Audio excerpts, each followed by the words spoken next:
Hi friends, good evening. Welcome back to my channel.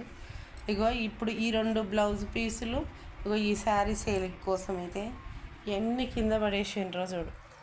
Business అంటే ఇట్నే ఉంటుందండి.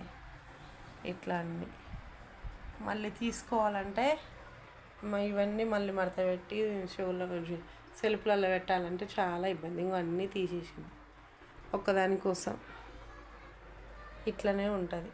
అందుకనే ఇంకా రోజు వీడియోలలో పెట్టాలంటే రిస్క్ అనిపిస్తుంది, కానీ పెట్టాలి. రోజు వీడియోలలో చూపించాలి, తీసి మళ్ళీ ఫోల్డ్ చేసి మళ్ళీ సెల్ఫ్లలో పెట్టాలి. ఇవన్నీ ఇంత రిస్క్, అసలు రిస్క్ లేని పని ఏది ఉండదండి. కానీ నాకైతే సేల్ అవుతున్నాయి. అటో సేల్ చేసేస్తూనే ఉన్నా. ఇంకా కాస్త పెట్టుబడి ఉంటే మస్తు నడుస్తుందని అనుకుంటున్నాను.